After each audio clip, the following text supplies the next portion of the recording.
Hey, what's up soldiers? My name is GregFPS and welcome back to another video here today on the channel. Today guys, we're going to be taking a look at the brand new war map called Operation Husky. Now earlier in the week, I got flown out by Sledgehammer Games. They paid for my food, my hotel, and also the flight. So it was an amazing experience and definitely something I'm going to remember for a very long time.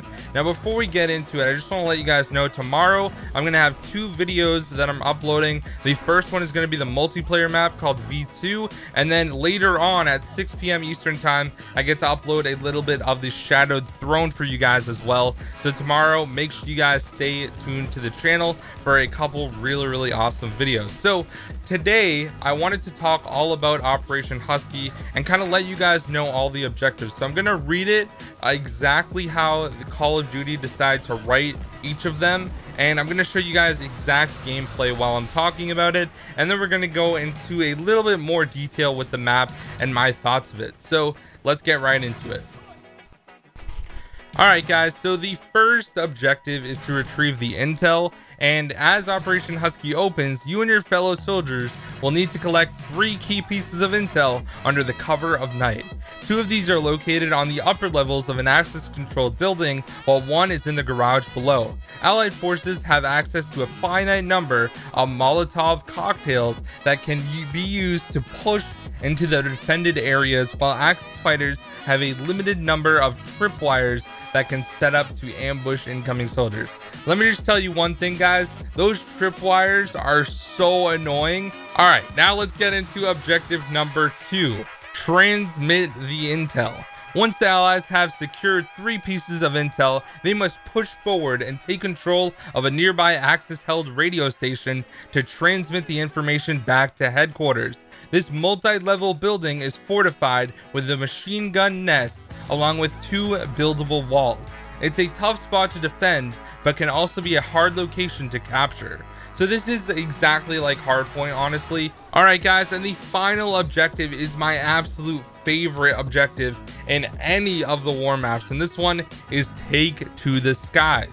If the Allied forces are successful in getting the radio intel through to headquarters, you will find yourself in the cockpit of a fighter plane in the skies above Sicily, dogfighting against your enemies.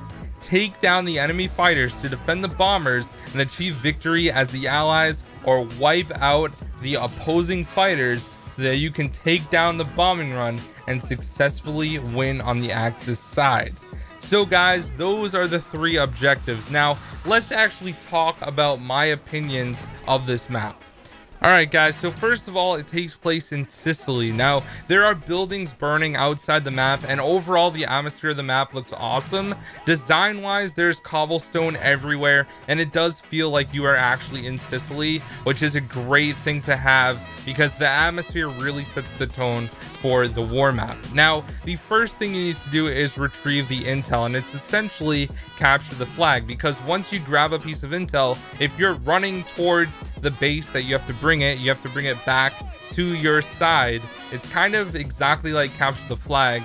Then you can also die and your teammates can pick it up, and if the enemy team grabs it, it goes right back to where it was. So it's essentially capture the flag for 3 pieces of intel. Now the next one is transmit the intel, and this is inside of a barn. Now I found that it was really easy to defend this, and it seems kind of like a long time, but it's essentially Hardpoint. You just have to be controlling the location as long as possible, the barn, and this one was pretty fun. But like I said, I feel like the time was a little bit too long. I don't think they're actually going to fix it and change it, but I think that overall, like, it was one of those objectives that if you have a really good team defending, then chances are you're not even going to have to go to the flying part, which is by far the funnest. Now, I'm not saying I was an amazing fighter plane pilot, but that was by far the most enjoyable thing that we have seen in war for World War II.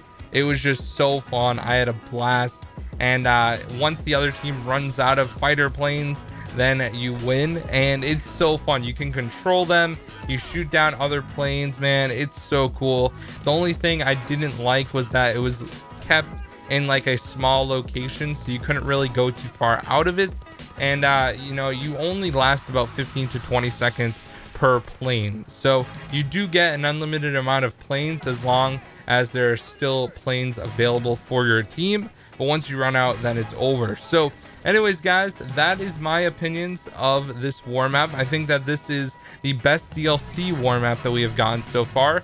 I still think that the first one in the beta is the best, but this one is definitely a close second. So anyways, guys, thank you so much for watching. Have a fantastic day, and I'll see you guys in the next video. Peace out. Only 3 of our fighters are left. Only 1 friendly left. We failed to take out their fighters. Our bombers are getting torn apart. Return to base.